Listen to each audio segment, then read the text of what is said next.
아멘. 피아노 감사합니다. 오늘 하나님이 주신 말씀은 마태복음 8장 1절에서 13절 말씀입니다.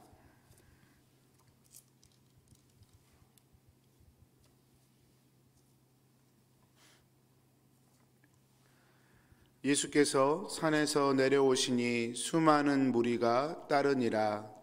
한 나병 환자가 나와 절하며 이르되 주여 원하시면 저를 깨끗하게 하실 수 있나이다 하거늘 예수께서 손을 내밀어 그에게 대시며 이르시되 내가 원하노니 깨끗함을 받으라 하시니 즉시 그의 나병이 깨끗하여진지라. 예수께서 이르시되 삼가 아무에게도 이르지 말고 다만 가서 제사장에게 내 몸을 보이고 모세가 명한 예물을 드려 그들에게 입증하라 하시니라. 예수께서 가버나움에 들어가시니 한 백부장이 나와 간구하여 이르되 주여 내 하인이 중풍병으로 집에 누워 몹시 괴로워하나이다.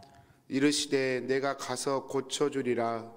백부장이 대답하여 이르되 주여 내 집에 들어오심을 나는 감당하지 못하겠사오니 다만 말씀으로만 하옵소서. 그러면 내 하인이 낫겠사옵나이다. 나도 남의 수하에 있는 사람이요 내 아래에도 군사가 있으니 이더러 가라 하면 가고 저더러 오라 하면 오고 내 종더러 이것을 하라 하면 하나이다. 예수께서 들으시고 놀랍게 여겨 따르는 자들에게 이르시되 내가 진실로 너희에게 이르노니 이스라엘 중 아무에게서도 이만한 믿음을 보지 못하였노라. 또 너희에게 이르노니 동서로부터 많은 사람이 이르러 아브라함과 이삭과 야곱과 함께 천국에 앉으려니와 그 나라의 본 자손들은 바깥 어두운 데 쫓겨나 거기서 울며 이를 갈게 되리라. 예수께서 백부장에게 이르시되 가라 내 믿음대로 될지어다 하시니 그 즉시 하인이 나으니라. 아멘. 아멘. 오늘 주신 말씀에 따라 참된 믿음의 두 가지 특성이란 제목으로 하나의 말씀 묵상하겠습니다.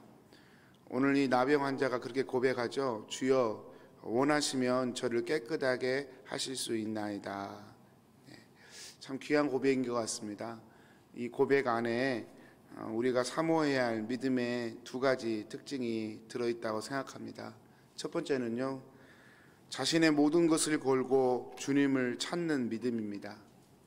8장 1절인데요. 예수께서 산에서 내려오시니 수많은 무리가 따르니라. 예수님께서 7장에서 산상수훈 5장부터 7장까지 산상수훈을 말씀하셨는데 그 말씀이 사뭇 서기관들의 가르침과 달랐습니다. 그리고 권위도 있었습니다. 그래서 사람들이 깜짝 놀랐습니다. 이 가르침이 도대체 어떻게 된 일이지? 소문이 퍼졌고 사람들이 예수님에 대해서 호기심을 갖게 되었습니다. 그래서 8장 1절에 보면 예수님이 산에서 내려오실 때 수많은 사람들이 예수님을 따랐다 그렇게 얘기합니다. 예수님에 대해서 궁금해졌고 알고 싶어졌습니다. 그런데 이런 상황에서 뜻밖에도 예수님 앞에 정말 첫 나온 사람은 예수님 앞에 정말 개인적인 인격적 관계로 나온 사람은 그 수많은 사람들이 아니라 나병 환자 한 사람이었다는 것입니다. 여러분 이건 굉장히 의외의 일입니다. 왜냐하면 여러분도 아시겠지만 나병 환자가 사람들이 많은 곳에 절대로 있을 수가 없습니다. 그냥 혼자 예수님을 찾아갈 수는 있겠지만 사람들이 많은데 나병 환자가 그걸 뚫고 예수님께 갈 수는 없는 거거든요. 레위기 13장에 보면 나병 환자는 주변에 사람이 한 사람만 와도 멀리서 부정하다 외쳐야 됩니다. 왜냐하면 이게 옮기는 병이기 때문에 나병 환자는 절대 건강한 사람과 옆에 있어도 안 되고 접촉하면 더더욱 안 되고요. 그래서 레위기 14장에 보면 진영 밖에서 살지라 병이 있을 동안에는 절대로 사람들이 사는 곳에 들어오면 안 되는 곳 사람이 나병 환자입니다. 그런데 이 나병 환자가 수많은 사람들이 예수를 따르는 상황에서 그 사람들을 뚫고 예수님 앞에 와서 엎드렸다라고 하는 것이죠. 여러분 이것은 목숨을 걸어야지만이 가능한 일입니다. 실제로 이 나병 환자가 이렇게 그걸 뚫고 사람들이 사는 성 안에까지 들어오면 돌에 맞아 죽을 수도 있습니다. 가만히 있지 않겠죠, 사람들이. 그런데 지금 수많은 사람들이 예수님을 따르고 있는 그곳에 이 나병 환자가 나타나서 그 무리들을 뚫고 예수님께 간다는 것은, 이것은 정말 죽으면 죽겠다라고 하는 결심이 아니면은 여러분 일어날 수 없는 일입니다.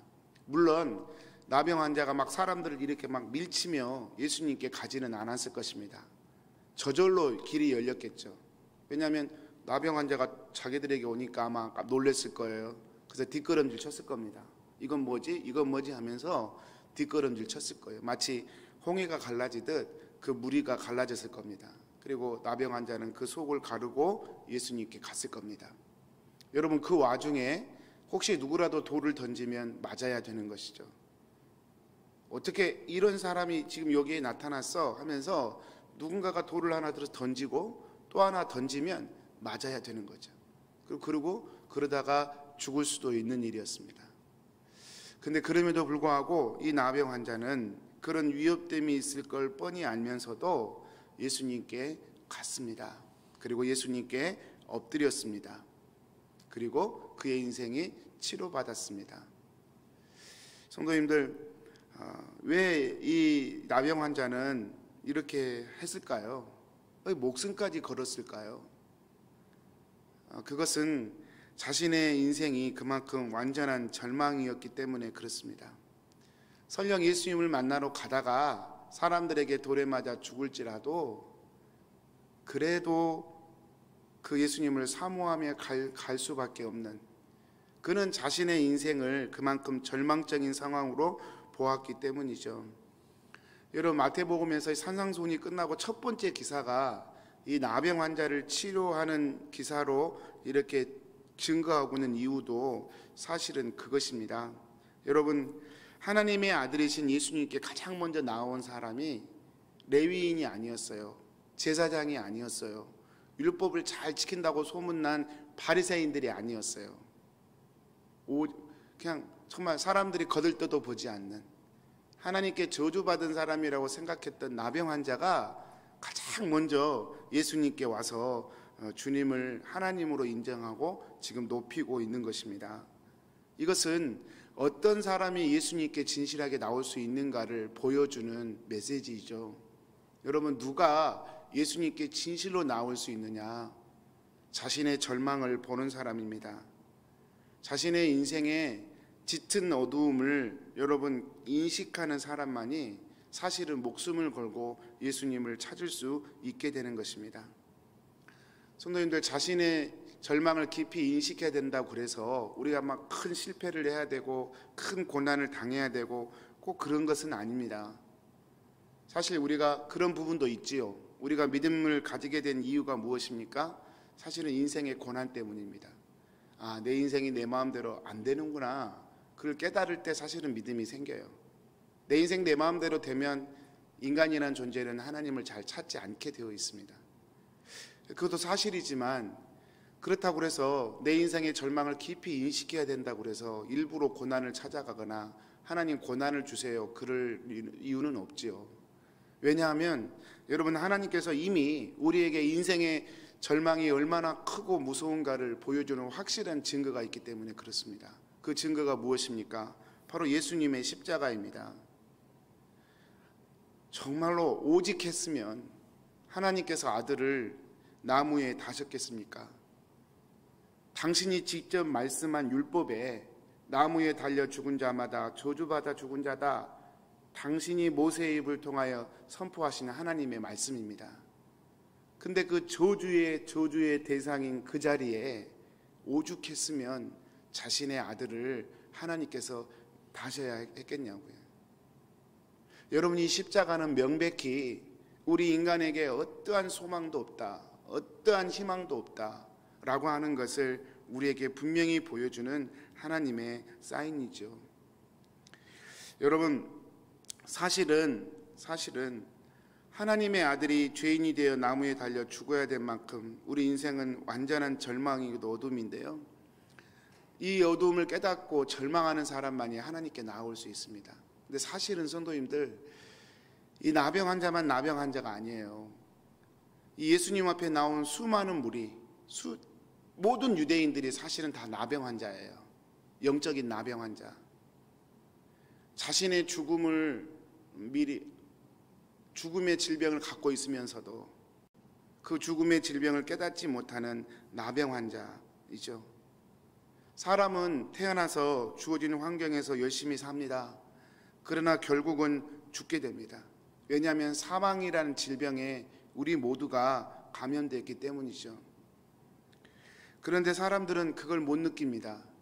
그것이 심판이고 그것이 저주란 사실을 인지하지 못합니다. 그저 고상하게 얘기합니다. 사람은 살다가 죽는 것이 자연의 이치야. 이렇게 한 세상 열심히 살다가 또 죽으면 죽음도 그렇게 자연스럽게 받아들이면 돼. 그 이후에 뭐가 있을지 모르겠지만 그냥 죽음을 자연스럽게 받아들이면 돼. 이렇게 생각을 합니다. 사실은 너스레라고 저는 생각합니다. 왜냐하면 그렇게 말하면서도 마음 한구석에는 죽음에 대한 두려움으로 그 죽음의 종노릇하며 사는 것이 우리 인간의 본질이기 때문에 그렇습니다.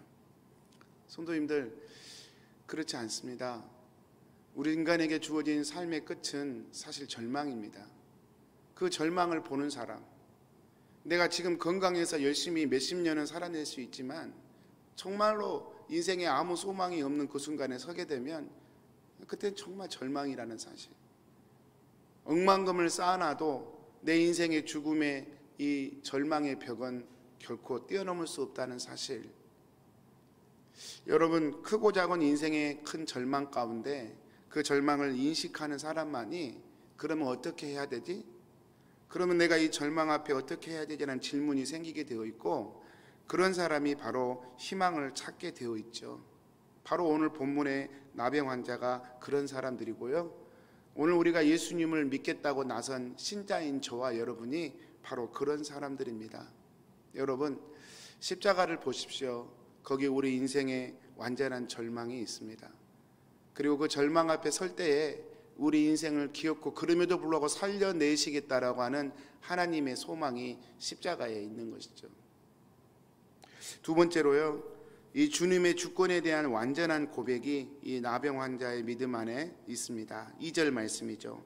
한 나병 환자가 나와 절하여 이르되 주여 원하시면 깨끗하게 하실 수 있나이다. 참 멋진 고백인 것 같아요. 주여 원하시면 깨끗하게 하실 수 있나이다. 이 나병 환자는요, 목숨을 걸고 지금 예수님께 나왔습니다.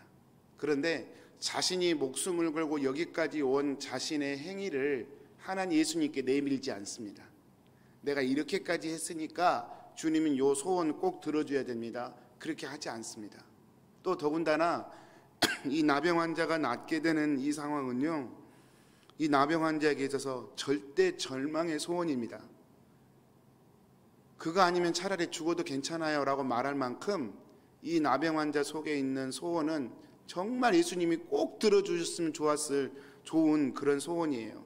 주님, 요것만큼은 다른 거 생각하지 말아주세요. 100% 예수 해주세요. 그렇게 말하고 싶은 소원이 이 나병 환자의 소원입니다. 그런데 놀라운 것은 이 나병 환자는 예수님께 자신의 소원을 아뢰면서 자신의 소원의 절박함에 초점을 맞추지 않고 있다는 거예요.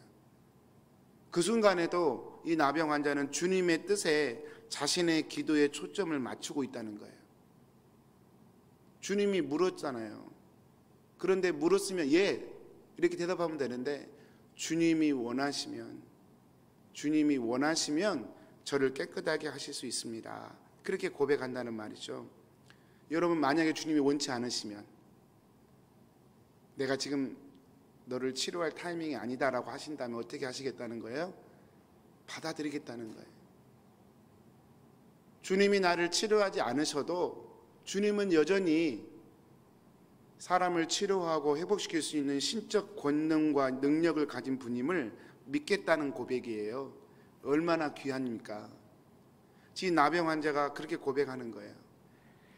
찰스 템플턴이라는 사람이 있어요. 이 사람은 한때 캐나다 출신인데 빌리그램과 함께 전도했던 정말 유망주였습니다. 차세대 기독교의 리더가 될 거라고 많은 사람들이 기대했던 사람입니다. 탁월한 언변과 탁월한 지성과 이성을 가지고 복음을 명쾌하게 전했던, 그래서 아마도 빌리그램보다 더 크게 쓰임받을 사람이라고 기대받았던 사람입니다. 그런데 이 사람이 어느 날 갑자기 하나님은 존재하지 않는다, 불가지론자가 되어버렸어요. 하나님이 이 세상에 있다는 증거는 없다, 그리고 불가지론자, 무신론자가 되는 걸 선포해버렸어요. 그 이유는 이것 때문이었습니다. 라이프지라고 하는 잡지사의 한 사진 때문이었어요. 이 사진에 어떤 사진이 있었냐면, 북아프리카의 한 벌판에서, 한 마을에서 한 여인이 굶어 죽은 아이, 자기 자식을 안고 통곡하는 그런 사진이었어요. 찰스 템플턴은 어느 날 우연히 이 잡지사의 사진을 보면서 마음속에 믿음에 대한 회의가 찾아왔어요. 하나님이 살아계시다면 어떻게 이런 일이 있는가? 이 어린아이가 도대체 무슨 죄가 있단 말인가? 찰스 템플턴 안에 하나님에 대한 짙은 회의가 찾아왔어요. 이 사진 한 장 때문에. 그래서 찰스 템플턴은 고민했습니다. 그리고 생각했습니다. 그리고 결론을 내렸습니다. 하나님은 없다. 아니, 적어도 하나님이 없다 말하지 못해도 하나님이 있다는 증거는 없다. 그래서 그는 불가지론자가 되었습니다. 성도님들, 빌리그램도 똑같이 의구심을 받았다고 그래요. 찰스 템플턴이 빌리그램에도 똑같이 얘기했다고 그래요. 너는 이걸 어떻게 생각하느냐? 빌리그램도 똑같이 그 질문을 받았을 때, 그 사진을 보았을 때 믿음이 흔들리기 시작했대요. 흔들렸대요. 정말 하나님이 살아계시면 어떻게 이런 일이 있습니까? 그래서 빌리그램도 믿음이 흔들렸어요. 근데 빌리그램은 그러한 자신의 생각을 자신의 생각의 결론으로 삼지 않았습니다. 조용히 성경책을 한 권 들고 모든 사역을 잠시 멈춘 다음에 조용히 성경책 한 권을 들고 산으로 올라갔어요. 그리고 하나님 앞에 엎드렸습니다. 오랜 시간 하나님 앞에 몇 날 며칠을 그렇게 엎드리고 난 뒤에 빌리그램은 하나님께 이렇게 고백을 합니다. 하나님, 비록 제가 모든 문제에 대한 답을 가지고 있지 않더라도 저는 당신의 말씀을 믿고 인정하겠습니다. 그 뒤로 빌리그램은 설교할 때마다 성경책을 들고 설교를 했다고 합니다. 우리가 빌리그램 목사님의 설교 사진을 보면 항상 성경이 손에 들려 있어요. 말씀을 믿겠다는 것이죠. 내 생각의 한계와 내 이성의 한계를 뛰어넘는 하나님의 말씀을 믿겠다는 거예요. 다 이해할 수 없어도. 성도님들, 북아프리카에서 정말 우리가 보기에 아무 죄 없는 생명들이 죽어가는 것 저희들 이해 못합니다. 그런데 꼭 그런 것만 이해 못하는 거 아니에요. 저는 저희 어머니가 돌아가시기 하루 전날 화상으로 제가 어머니를 뵙고 인사를 드렸는데요. 저희 누님이 마지막일 것 같다고 인사하라고 그래서 인사를 드렸습니다. 새벽에 갑자기 전화 받고 어머니를 인사를 드렸는데요. 혈액암으로 돌아가시는 마지막 순간에 그렇게 아파하시고 힘들어하시는 어머니의 모습을 배웠습니다. 저는 이해할 수 없습니다. 평생 자식을 위해 그렇게 사셨던 어머니가 왜 그렇게 육신의 질병에 고통스러워하면서 돌아가셔야 했는지 저는 이해할 수 없습니다. 저는 아버님을 소천 뒤에 찾아뵈었습니다. 영안실의 차가운 곳에 누워 계신 아버님을 뵈면서 왜 아버지께서 이런 모습으로 돌아가셔야 했는지, 왜 인간이 이렇게 마지막이 되는지 저는 아직도 이해 못합니다. 세상에는 우리가 이해 못할 일이 너무나 많습니다.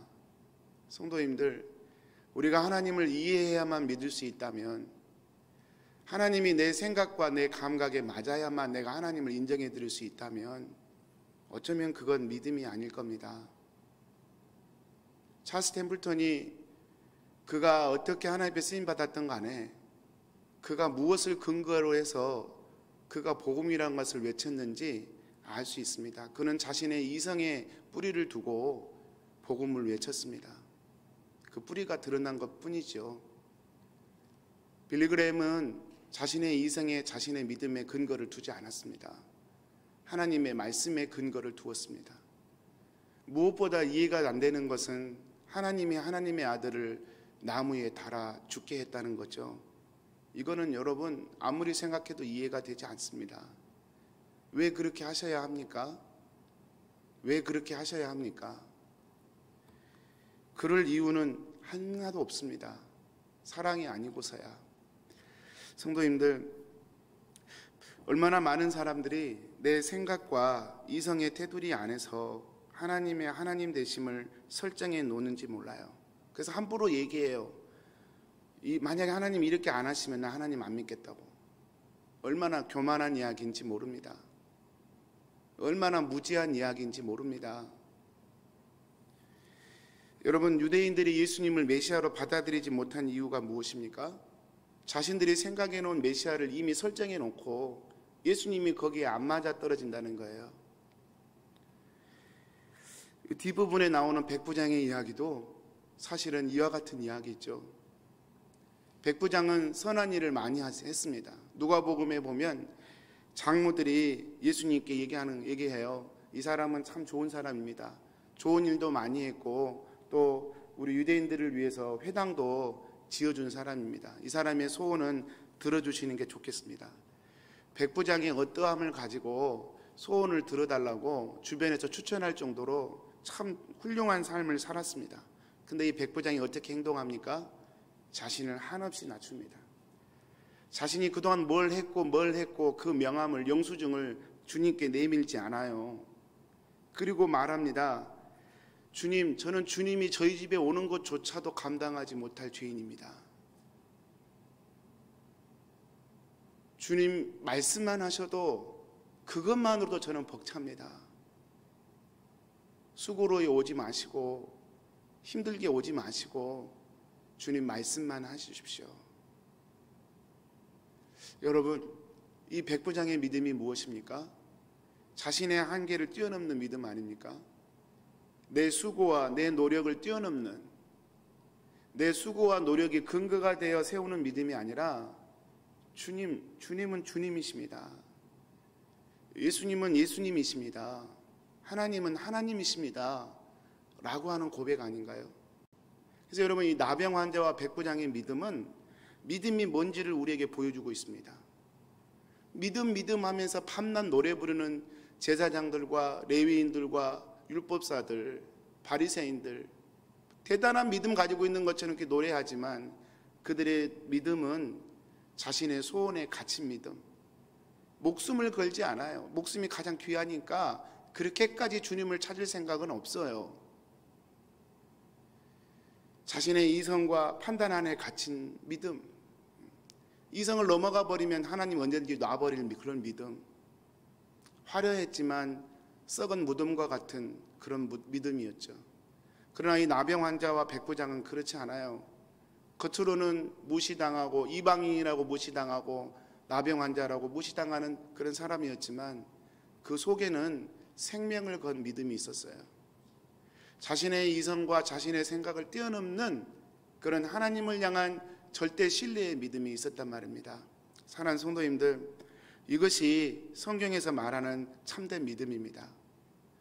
코로나 때문에 예수 믿기가 힘들다고 한다면 어쩌면 저희의 믿음은 거짓 믿음일지 모르겠습니다. 예배당에 못 나오니 내 믿음이 한없이 추락한다면 어쩌면 우리가 믿었던 믿음은 생명을 건 믿음이 아니었을지도 모르겠습니다. 지금 이 상황이 내가 이해가 안 된다고, 열심히 산 내 인생에 왜 이런 어려움이 주어지냐고 우리의 불평이 있을 수 있겠지만 그 불평이 우리를 향한 주님의 믿음을, 우리를 향한 주님의 신뢰의 마음을 흔드는 것이라면 어쩌면 우리의 믿음은 우리의 노력과 우리의 예씀에 기반한 그런 믿음이었을지도 모릅니다. 사랑하는 성도님들, 오늘 또 이 말씀 묵상하면서 우리 기도했으면 좋겠어요. 다른 믿음이 아니라 주님, 저에게 이런 믿음 주십시오. 주님은 주님이십니다. 제가 생명을 다해 주님을 찾게 해주십시오. 이렇게 기도했으면 좋겠어요. 우리 기도하겠습니다. 사랑하는 하나님 아버지, 오늘 또 주의 은혜 감사합니다. 오늘 또 주의 은혜 감사합니다. 하나님, 이 나병 환자처럼 주여 나에게는 주님 만나는 것 외에는 소망이 없습니다. 주님 만나기 위해요 내가 죽을 수 있어도 감수하겠습니다. 생명을 건 주님을 찾는 그 믿음 저에게 주옵소서. 내 이성과 내 생각을 뛰어넘는 주님이 원하시면 저를 깨끗하게 하실 수 있습니다. 주님이 원치 않으시면 그건 역시 주님은 변치 않는 주님이시고 저는 그것을 인정하고 믿겠습니다. 받아들이는 이 믿음, 이 고백 저희가 가졌으면 좋겠습니다. 우리 킹선 한인교회가 이 믿음을 가지고 이 코로나의 시대를 뚫고 하나님을 향한 바른 믿음과 소망을 가진 재단으로 세워져 갔으면 좋겠습니다. 저희들을 축복하여 주옵소서. 예수님의 이름으로 기도합니다. 아멘.